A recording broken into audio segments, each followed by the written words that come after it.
Today, I want to share the workflow for LTX 2.3. I call it the LTX 2.3 Apex workflow.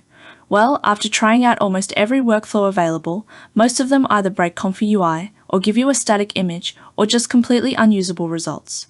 So I came to a simple conclusion. I needed something clean, something reliable, and something built using native nodes. This workflow is simple but powerful, and is designed to be widely compatible for all kinds of use cases. It includes easy on and off switches, so you can quickly move between text to video and image to video, just by toggling a boolean. You also get options for custom audio or native audio, along with resolution controls and motion speed adjustments. Everything is flexible, fast, and built to actually work. There is an option to load both an image and audio. But this is not just an image to video workflow. When you enable the text to video option, the system will ignore the image and run purely as text to video. Now here's where it gets interesting. If you keep text to video enabled and also load custom audio, the generated video will use that custom audio voice. So you're not just generating visuals, you're controlling the voice output as well. On the other hand, if you don't want to use custom audio, simply disable the custom audio switch. The workflow will then generate its own audio or voice automatically. This makes the system extremely flexible and easy to adapt for different needs.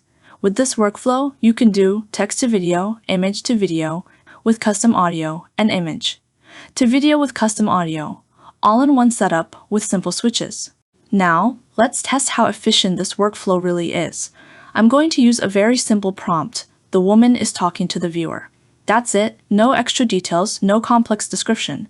Now normally, this prompt is too short for LTX, and if you've used LTX before, you already know what happens. You usually get a static image with a slow, boring zoom. But I want to show you something different. Even with this short prompt, when used in image to video, the result actually has motion and life. The subject moves. The scene feels active. It's not just a static zoom anymore.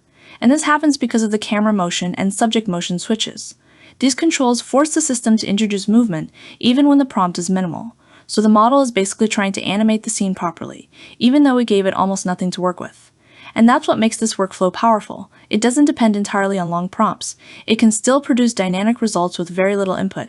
Now, since LTX usually prefers longer prompts to perform well, I'll just copy-paste the same line over and over again. Now let's see the result. Today, I want to share the best workflow for LTX 2.3. I call it the LTX 2. The woman is finally talking. Now let's talk about the camera motion and subject motion switches. Behind the interface, this is actually based on the salt and pepper workflow from the previous LTX 2 setup. Let's go into the subgraphs. The first major change is that it replaces the default LTX compression node. Instead of relying on that, the workflow first detects whether the input is landscape or portrait, then scales it to a maximum of 1536 on the longest side, just like the original LTX template. After that, it applies real video compression along with frame motion emulation.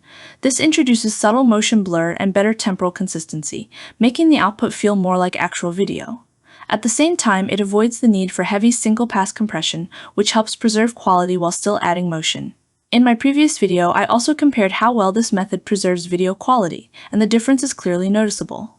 The new example workflow of LTX video has a pre-process image node, which compressed the image to degrade the quality, like we did in salt and pepper workflow, after comparing the quality. I do not like the compression artifacts. Here is the comparison. It does not even move with degraded quality, but here with salt and pepper compression, it even got a slight camera movement by pepper settings. The old workflow will not run anymore. So I integrated the salt and pepper nodes into the new updated workflow. Some people might argue that compressing the image can smooth out the skin and reduce overall quality. But don't worry, the compression is only used for the first pass. In the second pass, the workflow reconnects to the original 1536 resolution image, so the final output retains its detail and clarity. The workflow will be available in the description. This is my personal favorite setup, and I just wanted to share it with my viewers and supporters. That's all for today.